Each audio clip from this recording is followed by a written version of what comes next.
On this episode of Spyder Garage, we're not going to be working on that. We're going to finally be working on that. After 2 years, we're finally working on my own car.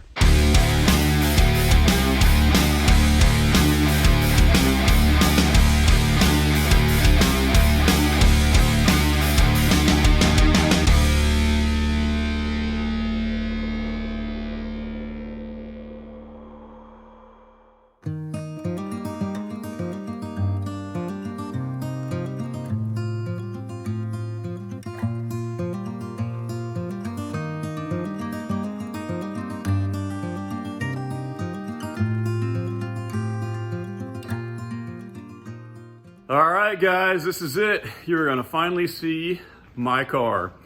What you're going to see is actually something that Nathaniel and I filmed several months ago, and it was just on a typical weekend where I had everything laid out, and we were going to work on his car.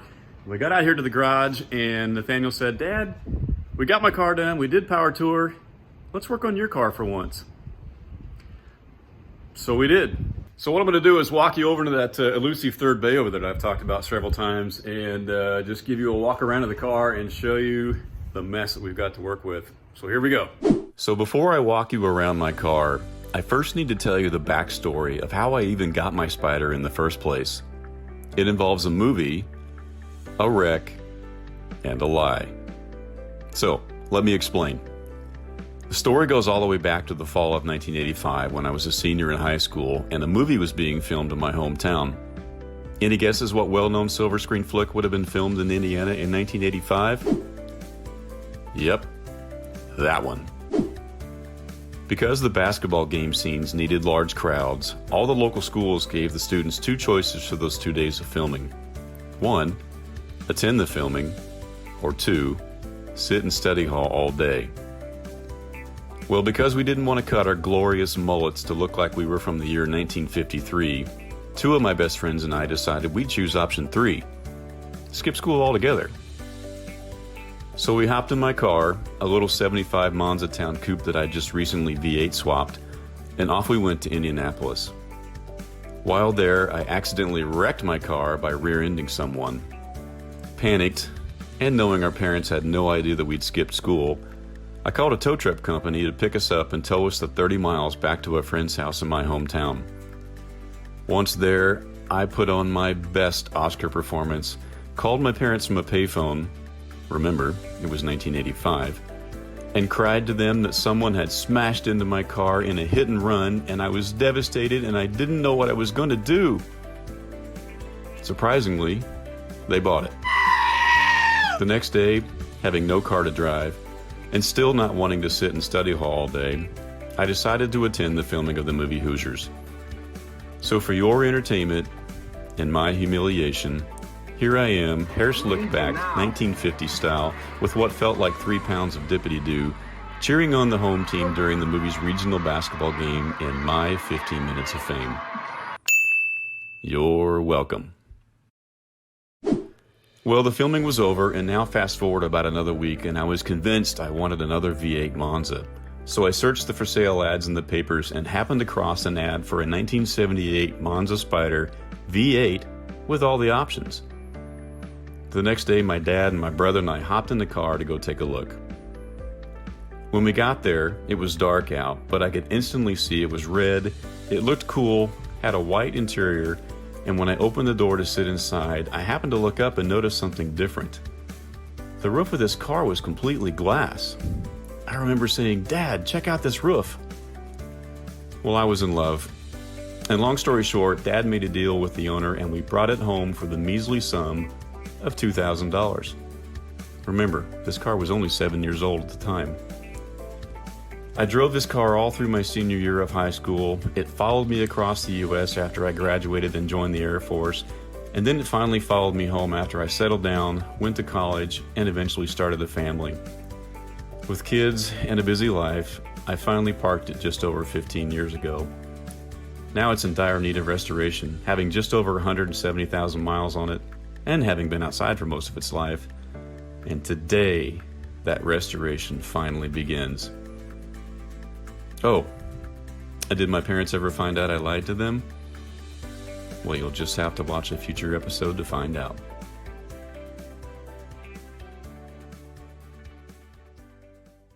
There he is. Hi. Yes, I see you. So all the junk that I've had over the last 2 years working on Nathaniel's car over here has kind of just gotten thrown over here. I've got an old wiring harness that's kind of hacked up, some brake pedals, some kick panels, extra jack. Basically wherever I didn't have room for stuff over there, it got thrown over here. There is my shelves of spare parts for Monzas. There's all the NOS panels for my car, actually up on the wall there. I got 2 quarter panels, I got 2 front fenders, I got the cowl, got the front nose, I got the upper and lower pieces of the front, upper and lower pieces, all NOS of the rear, and then behind the extra glass roof here, which is also for my car, there's an NOS hood and an NOS hatchback. In other words, I've been waiting a long time and collecting a lot of expensive parts to get this done. A long time ago, I had some dustless blasting guys come by the house here and clean this thing up. Just the underside of the car and then under the hood. And then what I did was, I didn't, like a dummy, I didn't instantly primer it or protect it in any way. I just put some rust converter on it, which turned the metal black. But it's been, oh gosh, 2 or 3 years now, and rust is already starting to come back through just ever so slightly. You can see kind of a brown tint to this. So I'm gonna probably have to redo that again. But all we really intend to do today, all we really have time for, is just to get this area cleaned out. Even the inside of my car has become kind of a shelf for extra stuff. Right here are brand new floor panels that we had made by a company in Ohio. And here's a Spyder Garage sign for when I had people helping out before power tour. I give them some directions to our house. It's a little difficult to get to. And for those that didn't know, my car has the same glass roof. If you guys have seen in past episodes, I explained that mine was the only one that was made that way new, that we converted Nathaniel's to match mine. And there it is right there. But mine has a crack in it, and that's why we have the extra roof to get that fixed.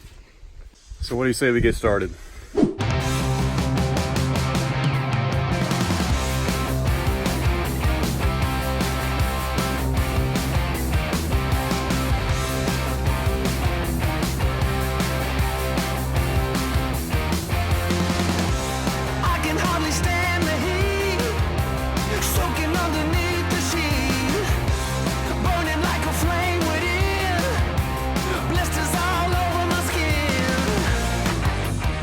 All right, she's cleaned up. Looks a lot better. Let me show you around. We tilted him on his side here. The floor's clean. The inside of the car is cleaned up. You can see all the rust converter that is that darker color. The rust is starting to come back through. The floors are in bad shape. And then after I turned it on its side, we cleaned the glass top of my car here. And Nathaniel was asking me how I cracked it, and I was going to explain how that happened exactly. So what happened was I hit that deer in 1988, and before I took it to the body shop, because I'm a little bit anal, I decided that because I had a bunch of chips in the paint on all my window trim, that I would strip it down to bare metal. And so I had taken off all the trim around the entire car and stripped off all the flat black paint that was on it, except for this front window piece here that's unique to the glass roofs, because you see it's just one big wide piece. It covers from the glass front windshield to this glass here. Anyway, the way that these glass tops are assembled at the conversion factory in Youngstown, Ohio, at American Sunroof, is that they cut out a piece of the old roof. They have a hot rubber glue gun that they literally take and they spray around the outer frame here, where it's just like molten liquid rubber, and then they set the glass in there and fuse it in place. Well, apparently what they did was after they got the glass in place, they immediately started putting all of the unique trim on here as well, and that rubber was fused to this piece of trim as well, and I didn't realize that. So I could take it off down here, but I could never remove this one side, and I was like, I don't want to bend it, I don't want to kink it, and I thought, well, I'll just take a screwdriver underneath here and I'll pry on it just a little bit, and I pried a little bit too much and caught the edge of the glass, and then kink, I had 2 cracks that went out about this far. And I'm not kidding. You saw a grown man cry that day. And it only went about that far that day, but I mean, it was too late. By that time, I'd already ruined my glass top, the one thing that made this car very unique. And I don't know if you can see, but the crack now actually goes all the way around here on the top layer of glass, and it's actually safety glass. If you look around the back, there's a second crack on the bottom layer of glass. I don't know if you can see it or not. It goes around here. Anyway, yeah, so it's cracked on both sides. But amazingly, oh, and the reason it's cracked because years of spirited driving, big motor I built for this thing, you name it, whatever, burnouts, takeoffs, twisting the body, it's caused the crack to grow a little bit. But amazingly, in 31 years, this has never leaked. So I was never in a huge hurry to fix it. I just thought one day if I ever found another glass top car, I would try to swap it out. Well, in 1991, I found a Buick Skyhawk. I bought it, but the glass was bubbled inside, like the safety glass in between was all dried out. It was really unusable, and I couldn't use that top. Years later, I found another car in Michigan, and that's that top over there in the corner. And it was literally a junk car in the junkyard, so rusty, it almost cracked in half. But I saved the top off of that, and I've had that, gosh, I've had that for what, 18 years now? I think it was 2001 I went up there to get that. So someday we'll swap this out just like we did on your car, bud. Cool. And now that we've made all the mistakes on your car. But yeah, that's how I cracked it, and we got to get it fixed. All right, so as far as the inside of the car goes, there's a wasp flying right in front of me, great. You see what looks like the wet part? Well, that's rust converter that I put on top of the rust. If you look up in the passenger side wheel well, that's really bad right there. I don't even have new sheet metal for that, but I do have each quadrant of the floors remade, and it doesn't look as bad from here, but you see the daylight through there and a daylight through there. Here's the driver's side footwell. Here's the passenger side. There's just a lot of daylight through here and there, so there's quite a bit of repair to do. Let me show you the other side. All right, so here's the bottom side of the car. Here is the driver's side footwell. A little better idea of how bad it looks. It looks worse from this side. Now, you see that patch right there? That was stupid 18-year-old me decided I was too lazy to tighten the transmission cooler lines from underneath the car, so I went inside the car and I cut a stinking huge hole so I could do it from inside the car, and then I just like pop riveted on another piece of sheet metal. I tried to weld a new one in there later. You can see how horrible my weld job is, but anyway, I need to repair all that. You come around side to the passenger side torque box. This is what goes bad on all the Monzas. Now, this is the passenger side. That's not horrible, but all that needs to be cut out and rebuilt, because this is where the rear control arm from the rear axle mounts right there. You can see that's where it is in the wheel well. But look at the driver's side. There's nothing left. This is like, I know this is a unibody car, but this is like the supposed to be the toughest structure of the car right here, because this is where all the torque gets absorbed. And I literally have nothing left. Even where the extra layer of metal welds onto the original floorboard is rusted out. So all this has got to come out.